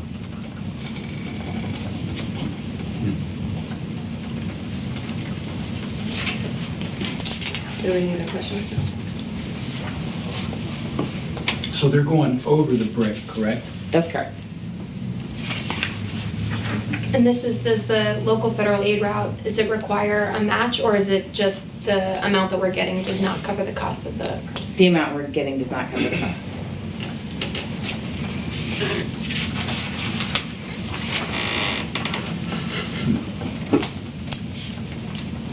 Anything else? Roll call. McKnight. Aye. Myers. Aye. Roa. Aye. Vogel. Aye. Kinder. Aye. Resolution J.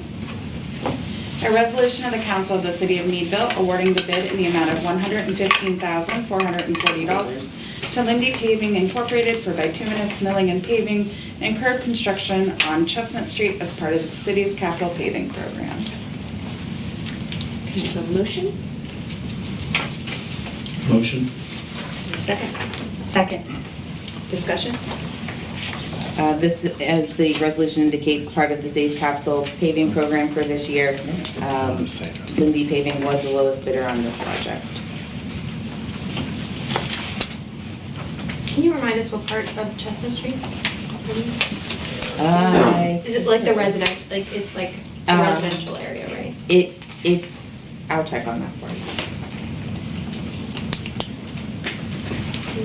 Just for informational purposes, because we have some people who are relatively new to council, when you see a large discrepancy in the bid amounts, that may be an indication that the bidder really wasn't interested in the job, but wanted to stay in the game, and so they submitted a courtesy bid knowing it would not be accepted. So when you have, like, in this case, a 2-to-1 variance, that's the reason why.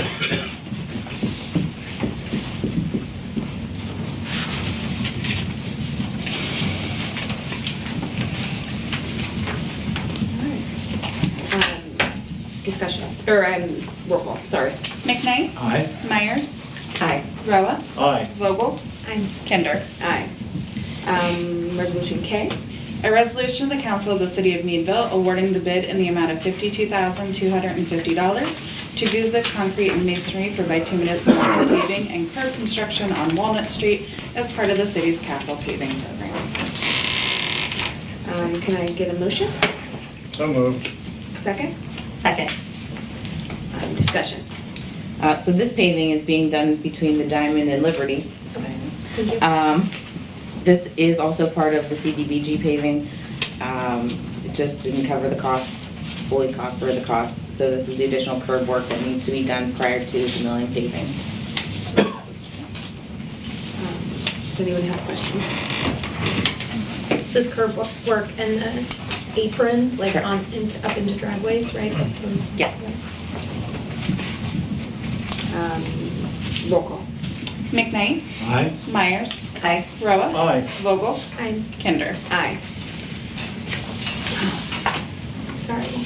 Can I ask a question? Yeah. That is about, is this, sorry, are these paving projects this year? Correct. This, Yes. Quick question, Marianne, I'm so sorry.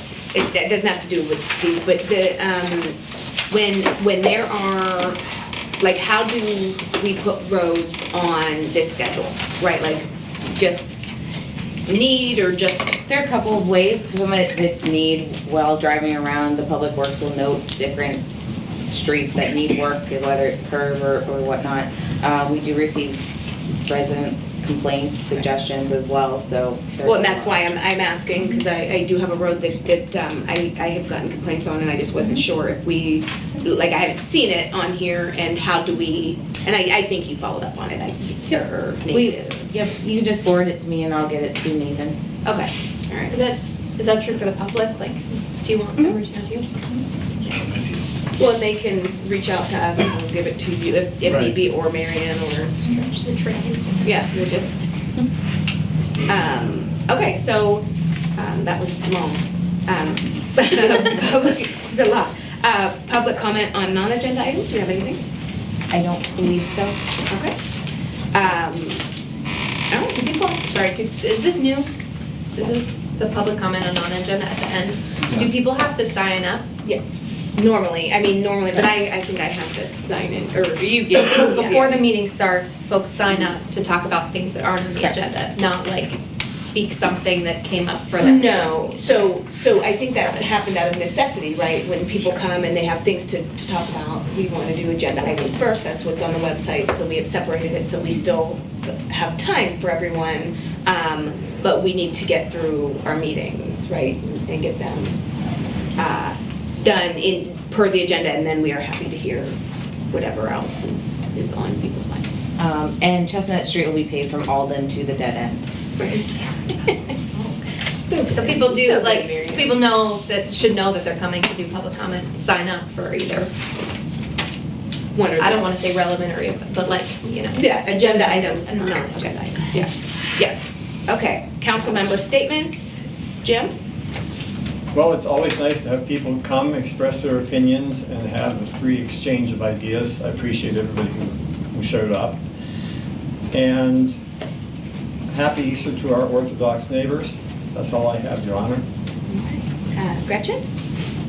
This Saturday, we have a cleanup at the Heidi Cooper Park that the city's gonna help with 11 to 3 in celebration of Earth Week. So we're gonna do the woods, going to Coralie Park, to the Core Park there, and just the woods around in the park. So get out, come out and walk, get your steps. Also, I'd like to thank everyone for, much along what Jim was saying, for coming out, for writing letters this week. I definitely felt like I learned a lot. Thank you, staff, for the packets. It's amazing, you know, there's even a report about Officer Trenga and what his work in the schools, which I really appreciate, you know, the advice that he's given to kids, and just thank you so much. Larry? Yeah, I didn't know about the cleanup, so that's good. It's Earth Day's tomorrow. There's other Earth Day opportunities coming up. So there's a tree planting event in my neighborhood on Sunday. Folks are welcome to come and help plant trees in the first ward. And then on May 1st, we are attending to the community orchard on North Street. And folks can email me, avocal@cityofmeadville.org if you want info on that.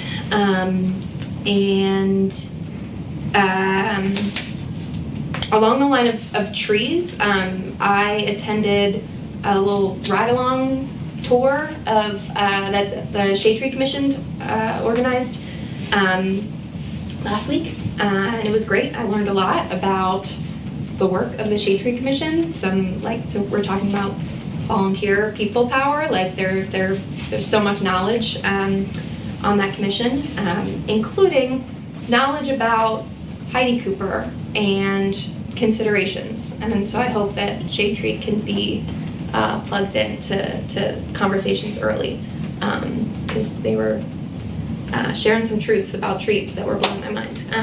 But Scott and those folks are very knowledgeable. So thanks to them for organizing, for all the work they do, and a plug to, if we can get them looped into the Heidi Cooper conversations and how the work will play out at some point, that would be great.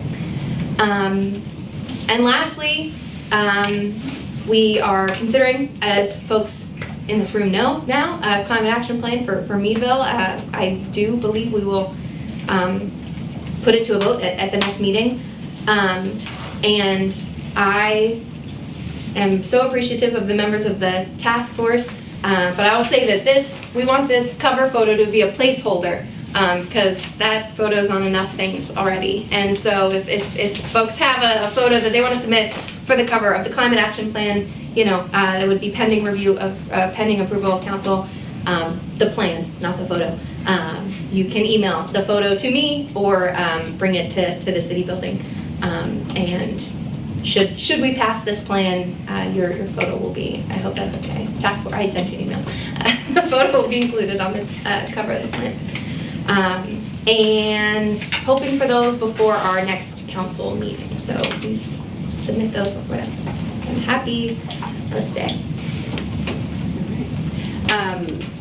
There are a couple of events going on this weekend.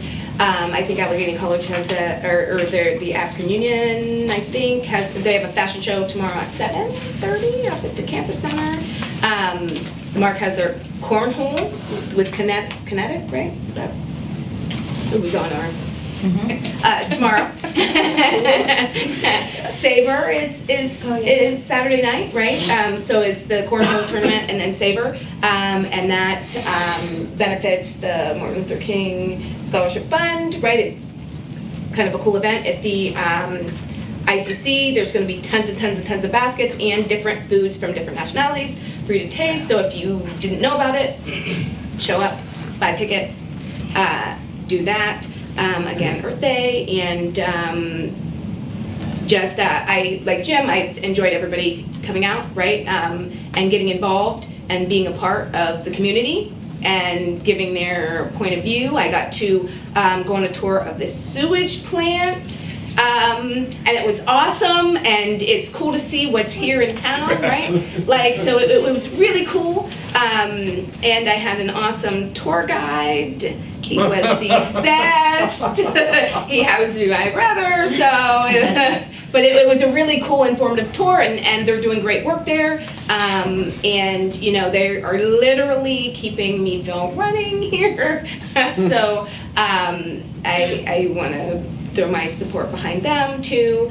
And I hope everybody has a wonderful weekend with the beautiful weather. So, and with that, can I have a motion to adjourn? I will so move. Second. Discussion? Roll. McKnight? Aye. Myers? Aye. Roa? Aye. Vogel? Aye. Kinder? Aye.